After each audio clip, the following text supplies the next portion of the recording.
Recap of the OTC getting beat down by the Bloodline Beta. Recap to start off Smackdown. Thank y'all for tuning in. I am Unknown Emperor, bringing you this week's review of Friday Night Smackdown. If you like what you see, don't forget to like, share, and subscribe. We are going to get right into it. Let me know what you thought about this week's Friday Night Smackdown in the comments down below. Grayson Waller and Austin Theory got Friday Night Smackdown started off nice and proper with the Grayson Waller effect. And their guest was none other than our undisputed champion, Cody Rhodes, who politely made his way down to the ring. Now, fun fact, the coolest part of this was the whole time during this segment, Grayson Waller was live streaming it on IG. So if you tuned in, you got the POV version and then you got the Fox camera version. So that was pretty cool. That was nice to watch. Now, when Cody Rhodes got into the ring, Grayson Waller was not having any of that disrespect. He cut his music short, stopped him. He started off spitting nonsense, calling Cody Rhodes selfish, saying that he does nothing for his friends and that all his friends are getting beat up and abused to protect them. But Cody Rhodes, like the smart baby face he is, came back saying, like, I'm giving KO a title shot. And Randy Orton, he didn't mention this, but Randy Orton is going for that heavyweight title. So both of them seem to be in better spots. And KO deserves this. And then he began to drive a wedge in between A-Town Down Under because he told Grayson Waller that you're the one that's using your friend, or, you know, you're the one that's using your teammate because you're using Austin Theory. Austin Theory started to ponder on this, but Grayson Waller was not having it. Then we segued to a KO PowerPoint video package that was showcased by A-Town Down Under, just showing all the people that KO turned on. Sami Zayn twice, John Cena, Kofi Kingston,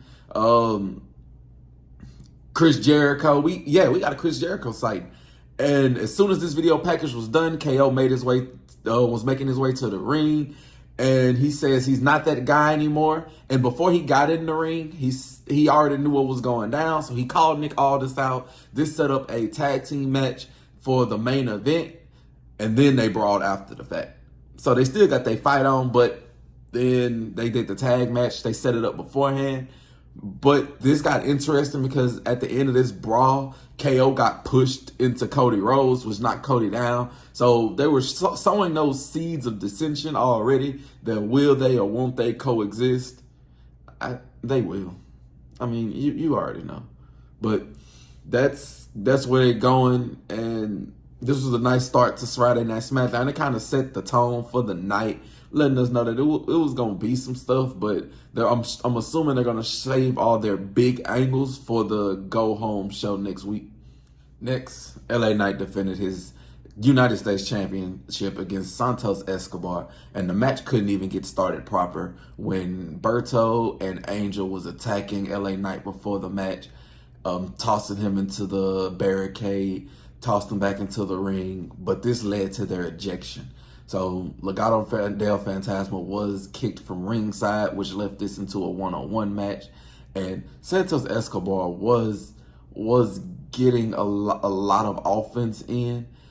He was doing a lot of good things, but LA Knight just won that title. You knew for a fact that he was not going to lose it here. That's why Santos Escobar was able to get all the offense in that he did.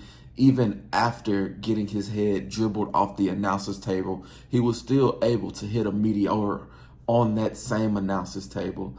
Then he came in, he got a little bit overexcited. He went for a running move. He got hit with an elbow. He then got hit with a top rope elbow. He got hit with the BFT. 1, 2, 3, LA Knight retains the title. And we had a little segment later on with Baron Corbin and Apollo Crews laughing at Legado del Fantasma, saying that they're going to get even with them next week. But LA Knight wins his first title defense, and they are kind of setting it up to where the winner of the series between Carmelo Hayes and LA Knight, Carmelo Hayes and Andrade, is gonna go on to face LA Knight, and I'm all for it. I'm ready to see what his first like real feud is going to be, and I'm thinking and hoping that Legado del Fantasma is one of these groups that are going to break up, but because they just need a nice little reset. I'm not enjoying them as of now. I like them as personal wrestlers, but where they are in the story right now is just getting tossed up in the air. I feel like that they can do better, and I'm ready to see what's next for LA Knight. Speaking of Hayes and Andrade came into the barbershop where Carmelo Hayes was and then challenged him to another fight next week for Friday Night Smackdown.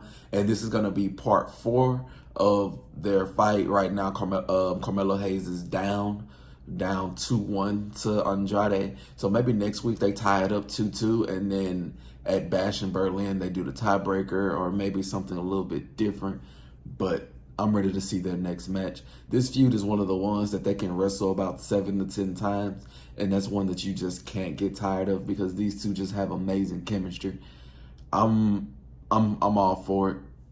Next match, we had the big 3, which is Jade, Bianca, Naomi, taking on the team of Alba Fire, Isla Dawn, and Blair Davenport. And this match was quick and easy. The big 3 won with the heels getting little to no offense in. This match was essentially just a showcase for the big 3 to all of them get in the ring, show their offense off, get the spotlight put in on them, and to give them a little bit of momentum going into the title match that Jade and Bianca is having with Isla Dawn and Alba Fire at Bash in Berlin.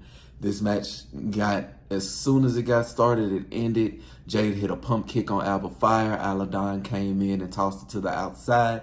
Then Fire and Dawn was jumping Jade on the outside, which prompted Bianca Belair to hit a crossbody off the top rope onto the pile, which left Naomi and Blair Davenport in the ring by themselves.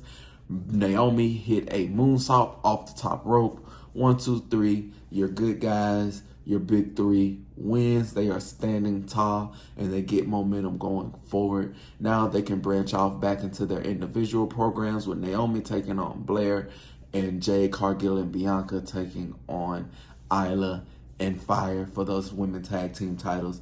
And for me, I'm just glad that these tag team titles are getting featured because there's not much that they do and is not really much push behind them. But I enjoy Jade, I enjoy Bianca, I enjoy Naomi. Isla Dawn is a beautiful woman. I love watching her wrestle. And so everybody involved in it was fine, but we just need to put a little bit more weight. We need to put a little bit more gravitas behind these women tag team titles. So then we just need to put them in a nice program to where people can sink their teeth into. But it was nice. It was a nice match. It was okay because it was just point A to point B. Bloodline time was then next as they made their way to the ring. Solo, Jacob Fatu, Tama Tonga, and Tonga Loa in the middle of the ring standing tall. So Sikoa had a mic. He asked the arena to acknowledge him. They booed him and they begged for the OTC to come out. He gave us 3 proclamations or 3 decrees. 1, Roman is gone and he is never coming back. 2, that whoever wins the match between KO and Cody Rhodes, that he has next and he is going to bring that title back to the Bloodline. And 3, he took the tag title away from Jacob Fatu and he promoted Jacob to his personal enforcer, and enforcers do not need titles. So he gave that title to Tonga Loa. It was here that they were embracing. Jacob was telling them that he loved them when they were interrupted by the Street Profits because they were finna have a tag team title match in just a few moments. B-Fab was telling Solo that we didn't care about none of that. Angelo and Montez was strong on the mic, and they was just letting the Bloodline know that they wanted to smoke and that they were going to go down there and take those tag team titles from them. These was probably one of the most fiery I've seen the Street Profits, but in no way, shape, form, or fashion did I believe that they were going to win this match. But it was a nice way to give them a little momentum before they head into the match and before that bell rung. And then the Bloodline proceeded to retain their tag titles. Like, what else did you expect? But Angelo Dawkins and Montez Ford did put up a good fight. They had two nice near falls when Montez Ford hit the frog splash early in the match. And I kind of bit on that one. You know, just like ooh, I can't believe they hit a super move early. And then there was another one where they hit that double team cutter spine buster, 1, 2, 3. But it wasn't anything that just like shocked me out the world. Like, I can't believe they couldn't win. But ultimately, the numbers game got the better of the Street Profits because Solo went to distract the referee when the Street Profits had the advantage. And Jacob Fatu made his presence felt. He hit a super kick on Angelo, hit a super kick on Montez Ford. Then he threw Angelo into the ring. Angelo got hit with a flatliner from Tama Tonga. 1, 2, 3, the Bloodline retains their titles. And they began to abuse the Street Profits after the match when DIY came to attempt to save. It looked like they were going to do a little bit of damage at first, but Jacob Fatu is an animal. He was able to hit a Samoan drop. He hit that hip attack in the corner, which let Solo hit the Samoan spike on DIY. And the Bloodline was standing tall to end it. And I believe it's going to go a little bit deeper, no Diddy. Next week, probably Roman Reigns come back. I don't know to what capacity. But maybe he comes back next week. He wasn't on TV this week. So, but something has to happen to progress this story. Maybe it's a returning Jimmy. Maybe it's a new debuting Bloodline 2.0 member. But this story has to progress, and it's no better way to do it than with the OTC himself. But this is one of those feuds in SmackDown and WWE in general that I'm all in on because of the story layers, the depth behind it, the characters involved of it, and I'm just ready to see where it's gonna go. I am really enjoying this feud between Roman Reigns, OTC, Solo Sikoa, and the rest of the Bloodline. And then it was main event time. Seemed like we kind of breezed through this Friday night SmackDown. Like I said, this wasn't the go-home show. This was the show before the go-home show. So I'm assuming they're just doing what they can to get to next week. And then all the heavy-hitting stuff was just next week. But the tag team match to end off Friday night SmackDown was a nice tag team match. It was A-Town Down Under taking on Cody Rhodes and KO. And the story of the match was essentially, can these two coexist? Is Cody Rhodes going to get turned on by Kevin Owens? And we kind of had little inklings of this, or little cracks in the armor in this during the match. First, it was KO going for a tag to Cody Rhodes, where Cody Rhodes was distracted, so it made it seem like he wasn't trying to get tagged in. But the same thing happened later on when Cody Rhodes was trying to get a tag, and KO got distracted, and it looked like he didn't want to tag in. So this match was starting off nice and good, with a little layering about who, are they really trying to coexist? A-Town Down Under was getting a little bit of offense in, was getting a little bit of momentum, but ultimately it was for nothing. Cody Rhodes hit a crossroads on the Austin Theory. Grayson Waller got hit with a pop-up powerbomb. 1, 2, 3. Your good guys win. KO and Cody Rhodes are standing tall at the end of Friday Night SmackDown. And then it was here where we had a little teaser to where KO had Cody Rhodes' title, and he ran up on Cody. But he ran up, handed it to him, and started yelling at A-Town Down Under.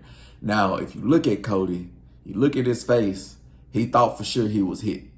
He thought for sure that KO had just knocked his head off with that title, because he was standing there spooked.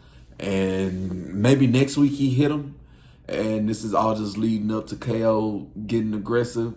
Or maybe this leads up to after the match, kind of like AJ, he turns heel on him. We do not know, but next week they fight for that title, and it's going to be a great match between two great wrestlers. They've been in this industry for so long. Their chemistry is going to be amazing. They are going to put on an amazing show, and I'm ready for it. Now, this Friday Night Smackdown was a breeze. We kind of just ran through these because it wasn't a lot of like meat and potatoes in it. It was just a whole lot of sides to get us ready for the main course that is next week.